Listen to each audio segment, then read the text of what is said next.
الحمد لله رب العالمين والصلاة والسلام على سيد المرسلين وعلى آله وصحبه اجمعین اما بعد۔ عمدۃ الاحکام کی حدیث نمبر 16 آج پڑھیں گے انشاءاللہ۔ بہت اہم حدیث ہے، پہلے اس کے عربی الفاظ پڑھتے ہیں۔ عن عبداللہ بن عباس رضی اللہ عنہما قال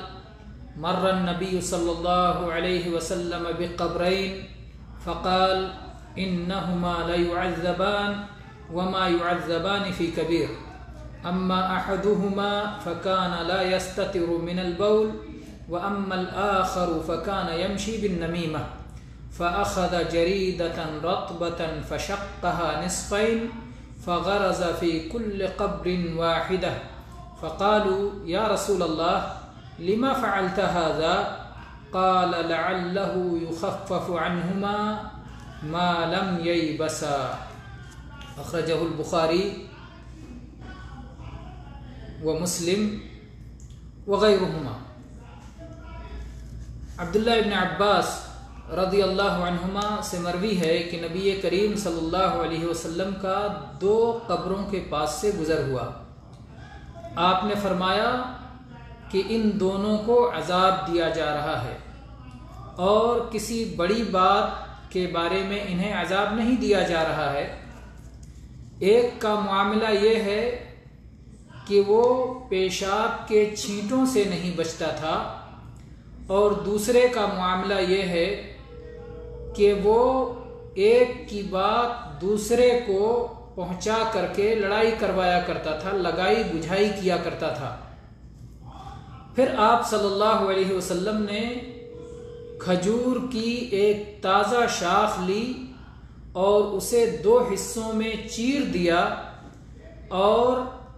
ہر قبر پہ اس کا ایک حصہ نصب کر دیا۔ لوگوں نے کہا اے اللہ کے رسول صلی اللہ علیہ وسلم، آپ نے ایسا کیوں کیا ہے؟ تو آپ نے فرمایا امید ہے کہ ان دونوں کے عذاب میں تخفیف ہوگی جب تک کہ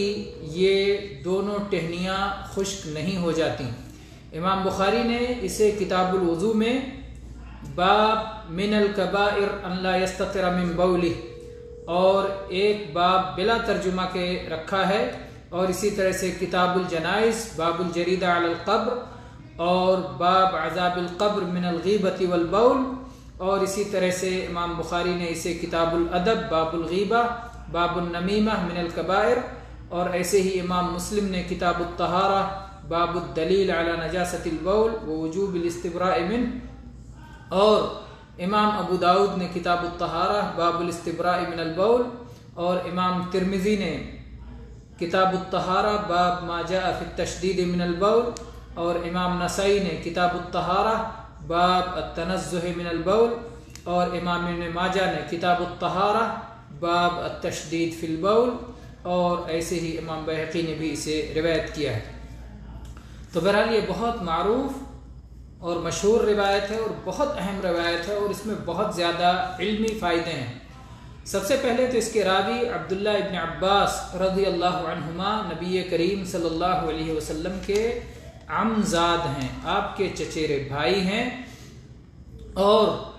ان کو حبر امت کا لقب ملا ہوا ہے۔ حبر امت، اس امت کے بہت بڑے عالم، اور بحر کا بھی انہیں لقب ملا ہے، اور ترجمان القرآن کا بھی انہیں لقب ملا ہے۔ ان کی پیدائش اس وقت ہوئی جب کفار مکہ نے نبی کریم صلی اللہ علیہ وسلم اور آپ کے ساتھ ایمان لانے والوں اور آپ کا ساتھ دینے والے بنو ہاشم اور بنو عبد المطلب کے لوگ ان کا بائیکاٹ کر رکھا تھا شعب ابی طالب میں۔ جب شعب ابی طالب میں محاصرہ تھا، بائیکاٹ تھا، آپ لوگوں سے کٹ کر کے الگ شعب ابی طالب میں محصور تھے، اس وقت عبداللہ ابن عباس رضی اللہ عنہ کی پیدائش ہوئی اس مشکل وقت میں۔ اور اس کے بعد نبی کریم صلی اللہ علیہ وسلم کی جب وفات ہوئی تو اس وقت ان کی عمر 13 برس کی تھی راجح قول کے مطابق۔ یہ اتنے کم عمر صحابی، لیکن علم کا شوق اس قدر تھا کہ انہوں نے نبی کریم صلی اللہ علیہ وسلم سے بھی بہت زیادہ سیکھا، اور آپ کی دعائیں حاصل کیں، اور آپ کے واسطے سے جو صحابہ کرام جو آپ سے سیکھتے تھے، زید بن ثابت رضی اللہ عنہ اور دوسرے صحابہ کرام، ان سے جا کر کے ان کا احترام کر کے، ان کا ادب کر کے، ان کی خدمت کر کے، ان سے بھی جا کر کے علم سیکھا کرتے تھے۔ تو عبداللہ ابن عباس رضی اللہ عنہ کو جو ہے اللہ کے نبی کریم صلی اللہ علیہ وسلم نے کئی بار اپنی دعاؤں سے نوازا، اور آپ کے ان کے لیے کہا۔ ایک بار نبی کریم صلی اللہ علیہ وسلم قضاء حاجت کے لیے تشریف لے گئے، عبداللہ ابن عباس رضی اللہ عنہ نے اس کے بعد وضو کا پانی لا کے آپ کے لیے رکھا، تو عبداللہ ابن عباس رضی اللہ عنہ کو نبی صلی اللہ علیہ وسلم نے دعا دی، اللہم علمہ الکتاب اللہم فقہہ فی الدین، اے اللہ انہیں قرآن مجید کا علم عطا فرما، یا اللہ انہیں دین کی سمجھ عطا فرما۔ چنانچہ اللہ تبارک و تعالیٰ نے اس قدر آپ کو نوازا، اس قدر آپ کو علم عطا فرمایا کہ آپ کو حبر امت اور بحر امت اور ترجمان القرآن کا لقب ملا، اور لوگ آپ سے جس علم میں آپ گفتگو کرتے تھے علم کا دریا بہاتے تھے۔ اور عبداللہ ابن عباس رضی اللہ عنہما جبکہ کم عمر تھے، اور عمر ابن خطاب رضی اللہ عنہ اپنی مجلس میں مشاورت کے لیے جب لوگوں کو جو ہے جمع کرتے تھے تو آپ لوگوں کو ان کا مقام دیتے تھے، ہر کسی کو اس کا حق دیتے تھے۔ تو آپ پہلے مہاجر صحابہ کو بلاتے تھے، انصار صحابہ کو بلاتے تھے، بدری صحابہ کو بلاتے تھے، بزرگ صحابہ کرام کو آپ قریب کرتے تھے۔ عبداللہ ابن عباس رضی اللہ عنہ کو ان کی کم عمری کے باوجود اپنے قریب میں بٹھاتے تھے۔ بہت سارے لوگوں کو اس پر اعتراض ہوتا تھا کہ اس کم عمر بچے کو اتنا قریب کیوں بٹھایا جا رہا ہے۔ تو ایک بار امتحان لینے کے لیے اور ان کے علم و فضل کو واضح کرنے کے لیے عمر رضی اللہ عنہ نے سب سے سوال پوچھا، کہا کہ اچھا بتائیے اذا جاء نصر اللہ والفتح، یہ اس کی تفسیر کیا ہے؟ سب نے اس کی ظاہری تفسیر بتا دی۔ جب پھر اس کے بعد عبداللہ ابن عباس رضی اللہ عنہما سے عمر رضی اللہ عنہ نے پوچھا کہ عبداللہ آپ اس کی کیا تفسیر جانتے ہیں؟ تو انہوں نے کہا کہ میں جانتا ہوں کہ یہ سورت، اس سورت کے ذریعے سے اللہ تبارک و تعالیٰ نے اپنے رسول صلی اللہ علیہ وسلم کو ان کے موت کی خبر دی ہے۔ چنانچہ عمر رضی اللہ عنہ نے کہا اور میں بھی یہی بات جانتا ہوں۔ تو اس طرح سے گہرا علم تھا، اس وجہ سے انہیں عمر رضی اللہ عنہ اپنے قریب بیٹھایا کرتے تھے۔ اور یہ وہ صحابی ہیں کہ نبی کریم صلی اللہ علیہ وسلم ان کو اپنی سواری پہ اپنے ساتھ بٹھا لیا کرتے تھے، اور سواری پہ بٹھا کے انہیں تعلیم دیا کرتے تھے۔ ایک بار آپ نے عبداللہ ابن عباس رضی اللہ عنہ سے کہا یا غلام اعلمک کلمات، کہ اے بچے آپ کو میں چند کلمات سکھاتا ہوں، احفظ اللہ احفظ، اللہ کی حفاظت کرو اللہ تمہاری حفاظت کرے گا۔ لمبی حدیث ہے، اللہ کے نبی صلی اللہ علیہ وسلم نے بہت ساری حدیثیں تقدیر پر ایمان اور یہ ساری چیزیں آپ کو سکھلائیں۔ ایسے ہی بہرحال ان کا عبداللہ ابن عباس رضی اللہ عنہ زید ابن ثابت رضی اللہ عنہ کے ہاں جاتے تھے سیکھنے۔ یہاں کی عرب کی گرمی معروف ہے، لیکن اس گرمی کے باوجود جا کے ان کے دروازے پر عصر سے پہلے دھوپ کے وقت میں، گرمی کے وقت میں وہیں بیٹھ جاتے تھے، اور اس کے بعد جب وہ نکلتے تھے اور اپنے گھوڑے پہ سوار ہوتے تھے تو گھوڑے کی لگام تھام لیتے تھے، اور عبداللہ رضی اللہ عنہ کو زید ابن ثابت رضی اللہ عنہ کہتے تھے کہ آپ تو رسول اللہ صلی اللہ علیہ وسلم کے گھرانے کے ہیں، آل بیت کے ہیں، آپ ایسا کیوں کر رہے ہیں؟ آپ کہ ہمیں عزت و احترام کا حکم دیا گیا ہے۔ وہ عبداللہ ابن عباس رضی اللہ عنہ کے ہاتھ چوم لیتے تھے، اور عبداللہ ابن عباس رضی اللہ عنہ اس کے مقابلے میں ان کے گھوڑے کی زین پکڑ کے چلتے تھے، پیدل چلتے تھے، اور وہ گھوڑے پہ سوار ہوتے تھے اور کہتے تھے نبی کریم صلی اللہ علیہ وسلم کی تعلیم یہ ہے کہ ہم اپنے علماء کی عزت کریں، اپنے علماء کا احترام کریں۔ تو اس طرح سے آپ اہل علم کی عزت کرتے تھے اور ان کے پاس جا کے سیکھا کرتے تھے، اور اس راستے کی مشقتوں کو برداشت کیا کرتے تھے۔ بہرحال عبداللہ ابن عباس رضی اللہ عنہما یہ حدیث بیان کرتے ہیں، کہتے ہیں کہ نبی کریم صلی اللہ علیہ وسلم کا 2 قبروں کے پاس سے گزر ہوا۔ قبر کہتے ہیں اس گڑھے کو جس میں مردے کو دفنایا جاتا ہے، اور اگر مردہ نہ دفنایا ہوا ہو، گڑھا کھود کر کے تیار کیا گیا ہو تو بھی اسے قبر کہا جاتا ہے، اور دفنا دیے جانے کے بعد بھی اسے قبر کہا جاتا ہے۔ تو نبی کریم صلی اللہ علیہ وسلم کا 2 قبروں کے پاس سے گزر ہوا۔ آپ صلی اللہ علیہ وسلم نے کہا ان 2 قبروں کو عذاب ہو رہا ہے، قبروں کو عذاب ہو رہا ہے۔ ظاہر بات اس گڑھے کو تو عذاب نہیں ہوگا، مقصود ہے جگہ بتا کر کے اس جگہ میں رہنے والے قبر کے بجائے قبر والوں پر، ان قبر والوں پر عذاب ہو رہا ہے۔ اسے بہت سارے لوگ مجاز سے تعبیر کرتے ہیں، کہتے ہیں حقیقت نہیں مجاز ہے،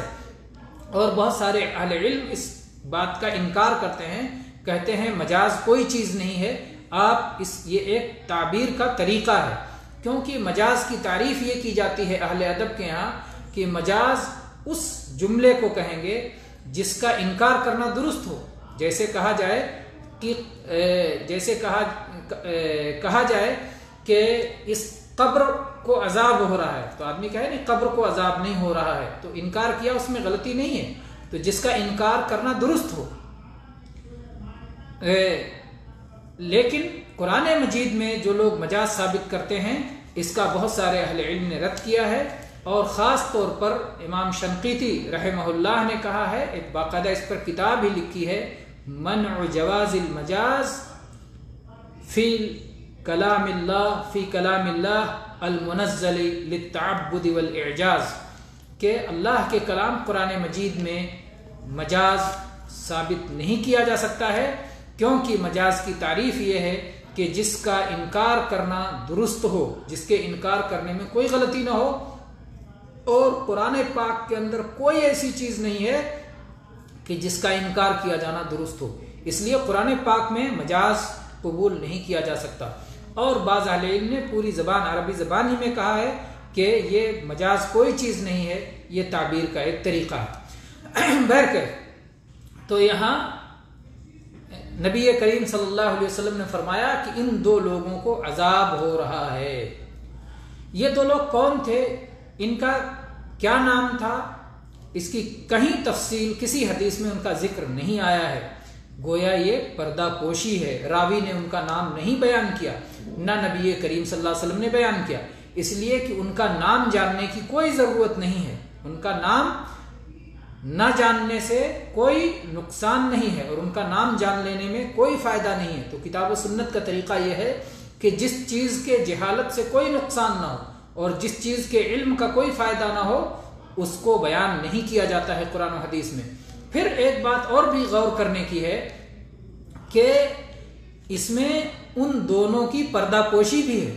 ان دو کو عذاب دیا جا رہا ہے تو ان کا نام نہیں ذکر کیا گیا کہ ان کا کیا نام ہے، تو اس طرح ان کی پردہ پوشی ہو جاتی ہے، اور پردہ پوشی کی اسلام میں بڑی اہمیت ہے۔ اللہ کے نبی کریم صلی اللہ علیہ وسلم نے فرمایا ہے، من ستر مسلمن سترہ اللہ، جو کسی مسلمان کی پردہ پوشی کرے اللہ تبارک و تعالیٰ اس کی پردہ پوشی فرماتا ہے۔ تو اللہ کے نبی صلی اللہ علیہ وسلم نے فرمایا کہ ان دونوں کو عذاب ہو رہا ہے۔ کیسے اللہ کے نبی کو معلوم ہوا کہ ان دونوں کو عذاب ہو رہا ہے؟ ظاہر بات ہے اللہ تبارک و تعالیٰ کے بتانے سے معلوم ہوا۔ اللہ کے نبی کریم صلی اللہ علیہ وسلم پر وحی آتی تھی، اللہ کے نبی کریم صلی اللہ علیہ وسلم کو ان چیزوں کی اطلاع دی جاتی تھی جو کسی اور کو اطلاع نہیں دی جاتی تھی۔ یہ آپ کے معجزات میں سے ایک معجزہ ہے، یہ آپ کے نبوت کے جو ہے نشانیوں میں سے ایک نشانی ہے۔ تو اللہ کے نبی صلی اللہ علیہ وسلم کی ایک نشانی ظاہر ہوئی، ایک معجزہ ظاہر ہوا کہ قبر میں ہونے والے عذاب کو آپ پر کھول دیا گیا اور آپ کو دکھا دیا گیا کہ ان دو قبر والوں پر عذاب ہو رہا ہے۔ اللہ کے نبی کریم صلی اللہ علیہ وسلم نے اس کو بیان کرتے ہوئے تاکید کے دو صیغے استعمال فرمائے۔ آپ نے کہا انہما لا يعذبان، ان حرف تاکید ہے اور لام حرف تاکید ہے، دو طرح تاکید، یقیناً ان دونوں کو بلا شک و شبہ عذاب دیا جا رہا ہے۔ ایسا کیوں اللہ کے نبی کریم صلی اللہ علیہ وسلم نے بیان کیا؟ کیونکہ بلاغت کا اصول یہ ہے کہ جب کوئی ایسی چیز بتائی جائے جو مخاطب کے تصور میں نہ آنے والی ہو، جس کے بارے میں یہ امید ہو کہ مخاطب اس پر یقین نہیں کرے گا، تو اس کے دل میں یقین پیدا کرنے کے لیے اسی کے مناسب حال حروف تاکید لائے جاتے ہیں اور ان کی تاکید کی جاتی ہے اور ان کو یقینی صیغوں کے ساتھ بیان کیا جاتا ہے۔ تو اللہ کے نبی صلی اللہ علیہ وسلم فرمایا کہ بے شک یقینی طور پر ان دونوں قبر والوں کو عذاب ہو رہا ہے۔ اس کے بعد آپ صلی اللہ علیہ وسلم فرمایا وَمَا يُعَذَّبَانِ فِي كَبِيرٍ، اور یہ کسی بڑے مسئلے میں عذاب نہیں ہو رہا ہے۔ اور بعض احادیث میں الفاظ آگے ہیں بلا انہ لکبیر، کیوں نہیں، ضرور یہ بڑی بات تھی۔ تو جو یہ آپ نے انکار کیا کہ بڑے مسئلے میں عذاب نہیں ہو رہا ہے، اس کا مفہوم یہ ہے کہ کوئی ایسی بڑی بات نہیں تھی جس سے بچنا ان کے لیے مشکل ہوتا، اس سے بچنا بڑی بات نہیں تھی، جس سے یہ بچ نہیں سکے تو عذاب کا شکار ہو گئے، عذاب میں مبتلا ہو گئے، تو اس سے بچنا بہت زیادہ مشقت والی بات نہیں تھی، بہت زیادہ بڑی بات نہیں تھی، لیکن اس کے باوجود یہ نہیں بچے۔ لیکن عذاب ہو رہا ہے، عذاب ہونا اس بات کی دلیل ہے کہ یہ گناہ کبیرہ ہے، کیونکہ جس چیز پر وہ گناہ، جس گناہ پر عذاب کی دھمکی آئے یا جس گناہ پر عذاب کا ذکر آئے قرآن پاک میں یا حدیث میں، اسی کو کبیرہ گناہ کہا جاتا ہے۔ تو اس لیے جو دو گناہ اس حدیث میں ذکر کیے گئے وہ دونوں کبیرہ گناہ کے زمرے میں آتے ہیں۔ اللہ کے نبی کریم صلی اللہ علیہ وسلم فرمایا اما احدہما، جہاں تک ایک قبر والے کی بات ہے، فکان لا یستتر من البول، تو وہ شخص پیشاب سے بچتا نہیں تھا۔ یستتر کا اس حدیث میں لفظ ہے اور کئی الفاظ احادیث میں آئے ہیں، یستبرئ، یستنزہ، یتوقع وغیرہ وغیرہ۔ یستتر کا بعض لوگوں نے یہ معنی رکھا ہے کہ پیشاب کرتے وقت چھپتا نہیں تھا، ستر کو چھپاتا نہیں تھا، بے ستر ہو جایا کرتا تھا، بے پردہ ہو جایا کرتا تھا۔ اور یستتر کا ایک معنی یہ بھی ہے لا یجعل ساترا بین بولہ و بین جسمہ، اپنے جسم اور اپنے پیشاب یا اپنے کپڑے اور اپنے پیشاب کے درمیان یہ کوئی رکاوٹ اور پردہ نہیں رکھتا تھا جس کی وجہ سے پیشاب اس کے کپڑوں پہ لگ جاتا تھا، پیشاب اس کے بدن پہ لگ جاتا تھا، تو یہ پیشاب سے بچتا نہیں تھا۔ اس میں بھی دونوں یستتر کا لفظ ایسا ہے کہ اس میں دونوں معنی آ جاتے ہیں، پیشاب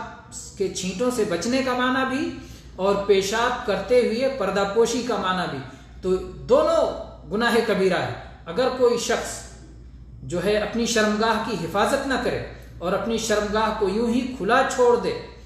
اور لوگوں کے سامنے دکھاتا پھرے تو ظاہر بات ہے یہ گناہ کبیرہ ہے، پردہ کرنے کا حکم دیا گیا ہے۔ اور اگر پیشاب کے چھینٹوں سے نہیں بچتا ہے تو پیشاب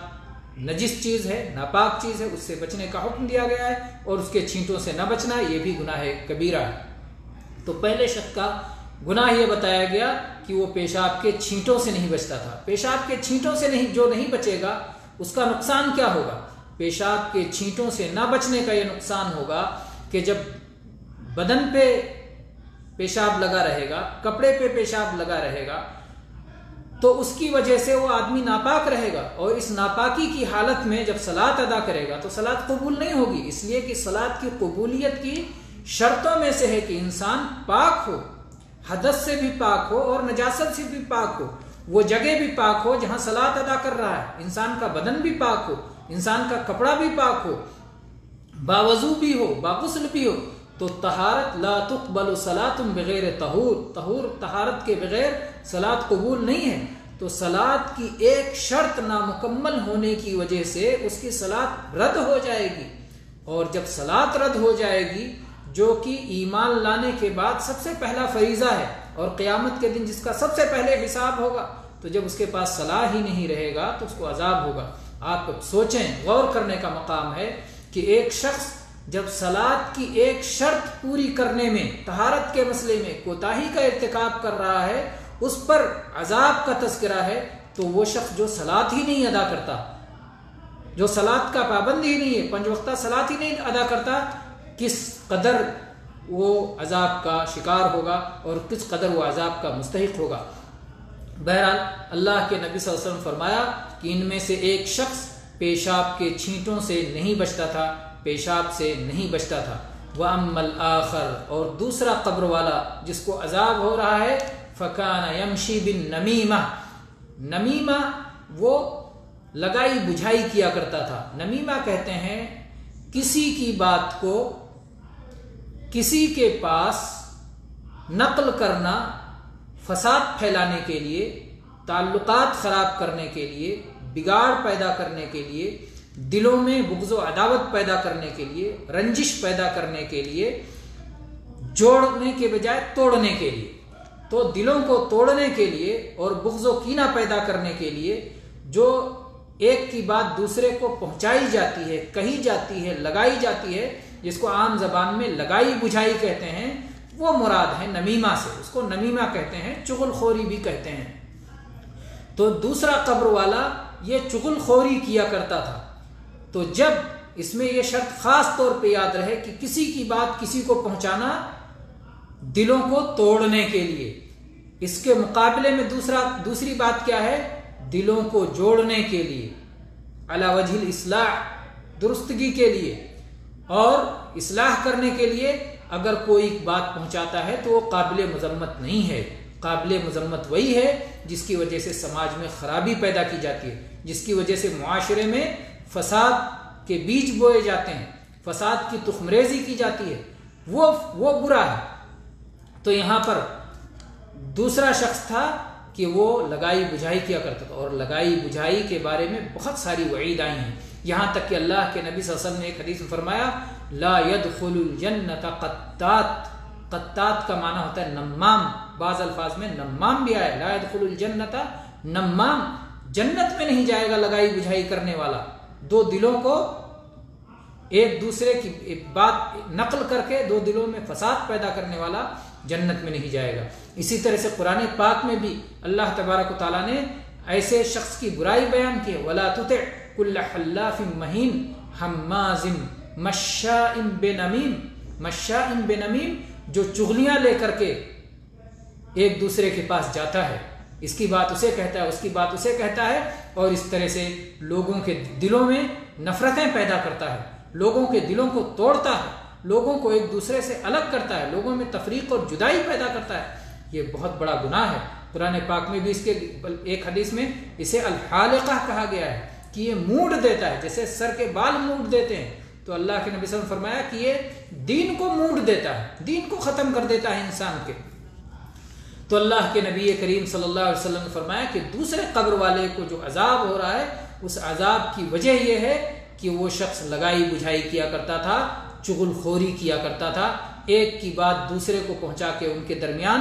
نفرت پیدا کیا کرتا تھا، ان کے دلوں کو توڑا کرتا تھا. اور ظاہر بات ہے جسم دل کے تابع ہیں، اگر دل خراب ہو جائیں گے تو جسم بھی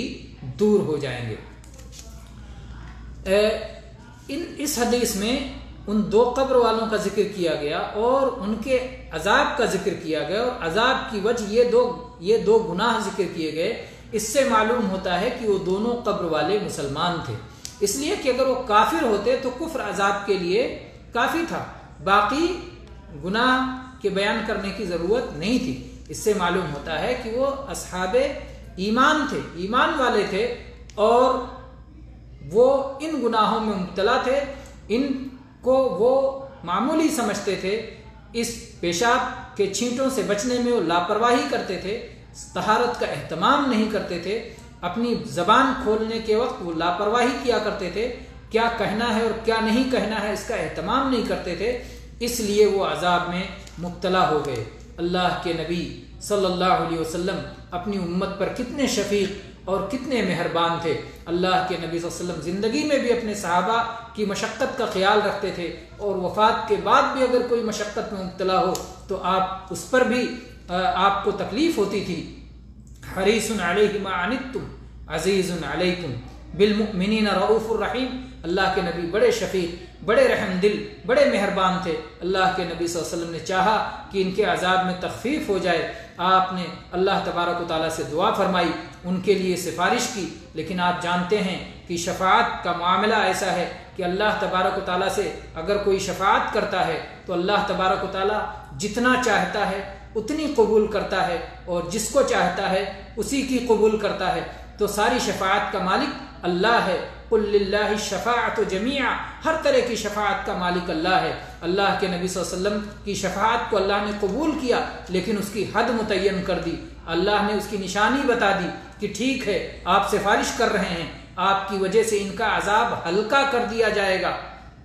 ختم نہیں کیا جائے گا، ہلکا کر دیا جائے گا، اور جب تک یہ ٹہنی سوکھ نہیں جاتی ہے، خشک نہیں ہو جاتی ہے، تب تک ہلکا کیا جائے گا. تو اللہ صحابی کہتے ہیں عبداللہ ابن عباس رضی اللہ عنہ کہ اللہ کے نبی نے کھجور کی ایک تر شاخ لی، اسے دو حصے میں چیرا، اور ایک ایک حصہ آدھا ایک قبر پہ، دوسرا دوسری قبر پہ لگا دیا، نصب کر دیا، اور آپ نے فرمایا لعلہ،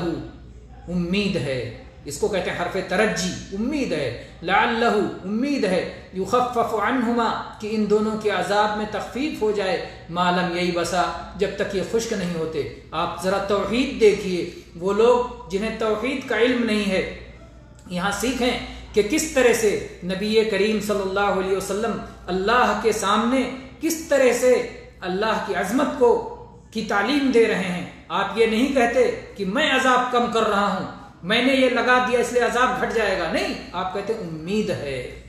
اللہ کی رحمت سے امید ہے۔ یہ اللہ کے نبی فرماتے ہیں اللہ کی رحمت سے امید ہے۔ کس بات کی امید ہے؟ یہ نہیں کہ میں نے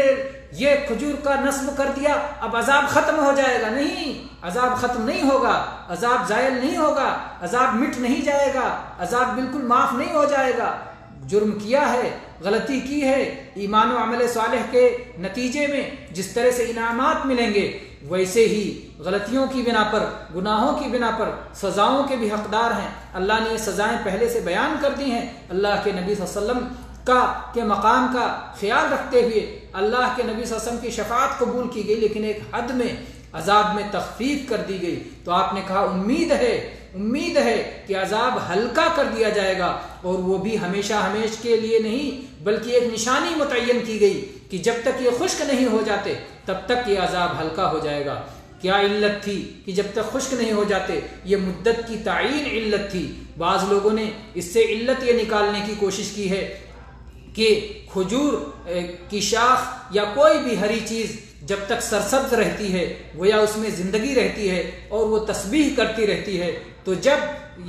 جب تک اس کی تسبیح جاری رہے گی تو تسبیح کی برکت سے عذاب میں کمی ہو جائے گی۔ یہ بات درست نہیں ہے، اس لیے کہ یہ کہنا کہ تر شاخ یہ تسبیح کرتی ہے اور جب وہ شاخ خشک ہو جاتی ہے تو تسبیح نہیں کرتی، یہ بالکل غلط ہے، کیونکہ اللہ تبارک و تعالیٰ نے قرآن پاک میں فرمایا وَإِن مِّن شَيْءٍ إِلَّا يُسَبِّحُ بِحَمْدِهِ کہ کوئی بھی چیز ایسی نہیں جو اللہ کی تسبیح نہ کرتی ہو۔ تو ہر چیز اللہ کی تسبیح کرتی ہے، چاہے وہ تر ہو، چاہے وہ خشک ہو، چاہے وہ لکڑی ہو، چاہے وہ ہرا بھرا درخت ہو، سب اللہ کی تسبیح کرتے ہیں۔ تو خشک ہونے کے بعد بھی ٹہنیاں اللہ کی تسبیح کرتی ہیں۔ اس لیے یہ کہنا کہ تسبیح کی وجہ سے،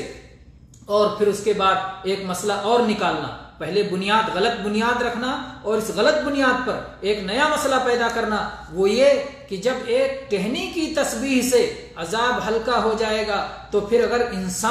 زندہ انسان کسی قبر کے پاس تسبیح پڑھے اور تسبیح نہیں بلکہ ذکر کرے، اور ذکر ہی نہیں بلکہ افضل ذکر قرآن مجید کی تلاوت کرے، تو عذاب کیوں نہیں ہلکا ہوگا؟ قیاس اولا، بنیاد ہی صحیح نہیں، اس پہ ظاہر بات ہے جو عمارت کھڑی کی جائے گی ساری عمارت غلط ہوگی۔ جیسا کہ کسی فارسی شاعر نے کہا ہے خشت اول چوں نہد معمار کج تا سریا می رود دیوار کج، کی پہلی اینٹ ہی جب معمار ٹیڑھی رکھ دے گا، جس کی پہلی اینٹ ہی، جس عمارت کی پہلی اینٹ ہی ٹیڑھی ہوگی، ظاہر بات ہے سریا تک بھی وہ دیوار چلی جائے تو وہ درست نہیں ہو سکتی، وہ ٹیڑھی ہی رہے گی۔ لہٰذا یہ استدلال پوری طرح سے غلط، ناجائز اور باطل ہے کہ قرآن پاک پڑھنے سے قبر والے کے عذاب میں تخفیف ہوتی ہے، بلکہ قرآن پاک پڑھ کے مردوں کو بخشنا یہ مسئلہ سرے سے ثابت ہی نہیں ہے، یہ مسئلہ تو بدعت والا مسئلہ ہے، لوگوں نے اپنی طرف سے ایجاد کر لیا ہے۔ پھر اس قبر کے علاوہ اللہ کے نبی کریم صلی اللہ علیہ وسلم نے صحابہ کو عام رہنمائی بھی نہیں کی۔ آپ کا بھی طریقہ نہیں تھا کہ دوسری قبروں پر بھی آپ نے ٹہنیوں کو رکھا ہو، یا ٹہنیوں کو رکھنے سے عذاب میں کمی کی رہنمائی کی ہو، یا قرآن پاک تلاوت کرنے کے لیے کہا ہو۔ آپ نے بتایا تو یہ ہے کہ جب وفات ہو جاتی ہے تو وفات کے بعد وفات پائے ہوئے شخص کے لیے دعا دینی چاہیے، دعا ہی سے اس کو فائدہ پہنچے گا، جیسا کہ صحیح مسلم کی حدیث ہے اذا مات الانسان انقطع عنه عمله الا من ثلاث من صدقة جاریہ او علم ينتفع به او ولد صالح يدعو له، کہ جب کوئی انسان مر جاتا ہے تو اس کے تمام اعمال کا سلسلہ منقطع ہو جاتا ہے، دوسروں کے اعمال سے بھی وہ فائدہ نہیں اٹھائے گا، اس کے لیے صدقہ جاریہ وہ خود کر کے گیا ہو یا کسی نے اس کی طرف سے کیا، اور علم جسے وہ چھوڑ کے گیا ہو، اور نیک اولاد جو اس کے لیے دعا کرے۔ بعض اہل علم نے تو یہاں تک کہا ہے کہ ایک شخص دعا کر رہا ہے اپنے ماں باپ کے لیے، اور ایک شخص قرآن پڑھ کے بخش رہا ہے، افضل وہ ہے جو دعا کر رہا ہے۔ قرآن پڑھنے والا اگر بدعت سے بچ بھی جائے تو وہ فضیلت نہیں پائے گا جو دعا کرنے والے کو مل رہا ہے۔ ایک شخص جو دعا کر رہا ہے کہ یا اللہ میرے وفات پائے ہوئے والد کو جنت الفردوس عطا فرما، اس نے یہ دعا کی اور اللہ تبارک و تعالیٰ نے اس کی دعا قبول کر کے اس کے والد کو اسی لحظے میں جنت الفردوس عطا کر دیا۔ اور ایک شخص وہ ہے جو قرآن پاک شروع سے آخر تک پڑھ رہا ہے اور اس کے بعد بخش رہا ہے، اس کے نتیجے میں یہ چیز اسے ملنے والا نہیں ہے۔ بہرحال کہنا یہ ہے کہ قرآن پاک پڑھ کے مردوں کو بخشنا یا قبر پہ بیٹھ کے قرآن پاک پڑھنا یہ بدعات میں سے ہے، اس کا ثبوت نہیں ہے۔ اور پھر اس حدیث کے ذریعے سے قبروں پر پھول چڑھانا ثابت کرنا تو اور بھی زیادہ بعید از قیاس اور بعید از عقل ہے کہ اس حدیث میں یہ ہے کہ سبز اللہ کے نبی صلی اللہ علیہ وسلم نے ہری ٹہنی رکھ دی اور آپ نے یہ کہا کہ عذاب اس کی وجہ سے کم ہو جائے گا۔ اب ہر مردے جس کو بھی دفن کیا جائے اس کے سرہانے لے جا کر کے یا اس کی قبر پر ہری شاخ لگا دی جائے اور اپنے مردے کے بارے میں یہ کہا جائے کہ اس مردے کو عذاب ہوگا، تو مردوں کے بارے میں یا کسی مسلمان مردے کے بارے میں پہلے سے یہ بدگمانی پال کے رکھنا کہ اسے عذاب ہوگا اس لیے ٹہنی رکھ دی جائے، یہ غلط طریقہ ہے۔ ایک مسلمان کے بارے میں بدگمانی کرنا اور پھر ایک غلط راستہ اپنانا جو کہ اللہ کے نبی صلی اللہ علیہ وسلم نے ایک خاص واقعے میں کیا ہے اور عمومی طور پر نہیں کیا ہے، تو ایسا کرنا درست نہیں ہوگا۔ اس لیے قبروں پر ہری شاخ اس عقیدے کے ساتھ رکھنا کہ عذاب میں کمی ہوگی یہ درست نہیں ہے۔ صحابہ کرام نے عام طور پر اس کی اتباع نہیں کی اور یہ نہیں سمجھا کہ یہ عذاب کی تخفیف کا باعث ہے۔ اور پھر جن لوگوں کی قبروں پہ پھول چڑھاتے ہیں وہاں تو یہ استدلال قطعاً درست نہیں ہے، اس لیے کہ کیا جن کی قبروں پہ پھول چڑھایا جاتا ہے، تر و تازہ پھول چڑھائے جاتے ہیں، کیا ان کے بارے میں یہ سمجھا جاتا ہے کہ ان کی قبروں پر عذاب ہو رہا ہے اس لیے یہ پھول ان پر ڈال دیے جائیں؟ تو یہ تو جو ہے انتہائی غلط بات ہے۔ پھر اس کے بعد اس حدیث میں عذاب قبر کا ثبوت ملتا ہے۔ عذاب قبر برحق ہے۔ بعض عقل پسند لوگ، عقلیت پرست لوگ یہ کہتے ہیں کہ عذاب قبر کچھ نہیں ہے، اور اپنے مسلمان ہونے کا دعویٰ بچائے رکھنے کے لیے وہ یہ کہتے ہیں کہ قرآن پاک میں اس کا ذکر نہیں ہے۔ ایسے لوگوں کو معلوم ہونا چاہیے کہ عذاب قبر کا ذکر قرآن پاک میں بھی ہے اور احادیث اس کی متواتر درجے کی ہیں۔ قرآن پاک میں اللہ تبارک و تعالیٰ نے جب آل فرعون کا ذکر کیا، وَحَاقَ بِآلِ فِرْعَوْنَ سُوءُ الْعَذَابِ، بدترین عذاب نے آل فرعون کو گھیر لیا۔ اللہ تعالیٰ نے فرمایا النار یعرضون علیہا غدوا وعشیا ویوم تقوم الساعة ادخلوا آل فرعون اشد العذاب، کہ جہنم کی آگ پر صبح و شام آل فرعون کو پیش کیا جاتا ہے اور جس دن قیامت قائم ہوگی کہا جائے گا کہ سخت عذاب میں انہیں داخل کر دو۔ تو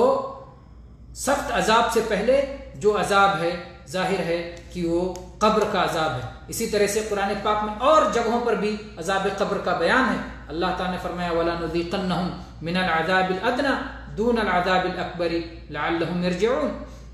اسی طرح سے اللہ کے نبی کریم صلی اللہ علیہ وسلم فرمایا ہے تَعَوَّذُوا بِاللَّهِ مِنْ عَذَابِ الْقَبْرِ، قبر کے عذاب سے اللہ کی پناہ طلب کرو۔ اور اسی طرح سے سلام پھیرنے سے پہلے کی جو دعا سکھائی ہے اللہ کے نبی صلی اللہ علیہ وسلم نے، اس میں آپ نے فرمایا ہے کہ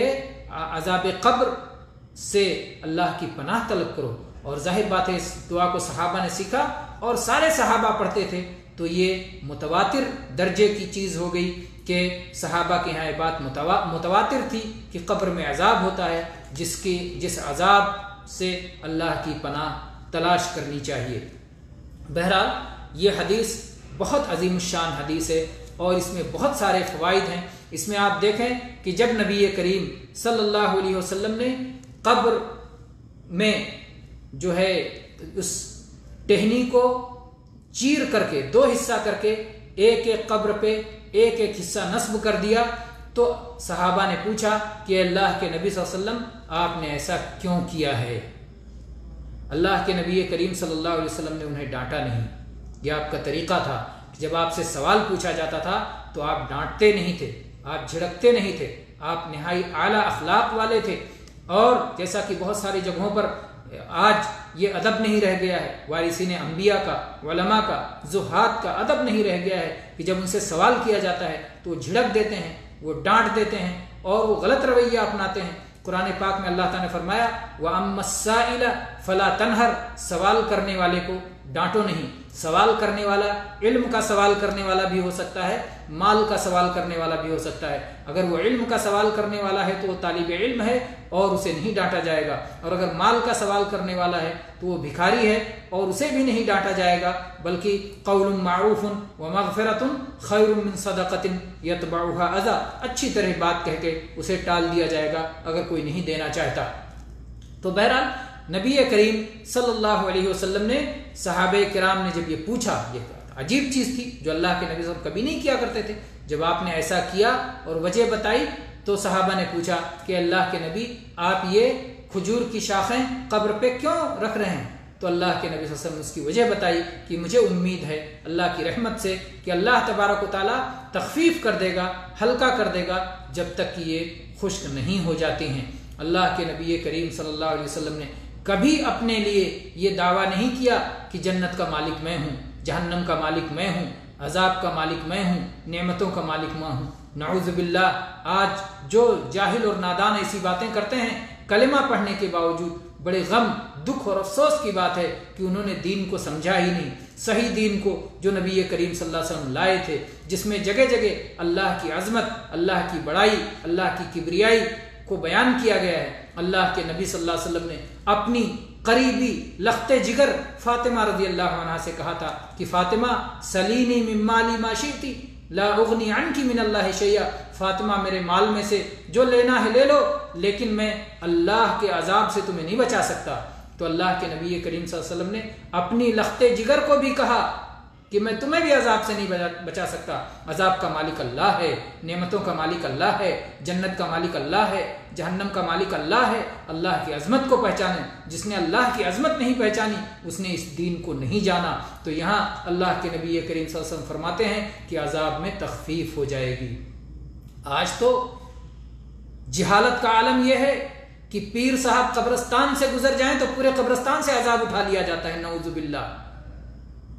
بزرگ پیر صوفیوں نے دین کو کھلونا بنا لیا ہے، تماشا بنا لیا ہے۔ بہرحال اللہ تبارک و تعالی ہدایت نصیب فرمائے اور ہمیں اپنے دین کی صحیح سمجھ عطا فرمائے، آمین۔ وآخر دعوانا ان الحمد للہ رب العالمین وصلی اللہ علی نبینا وسلم۔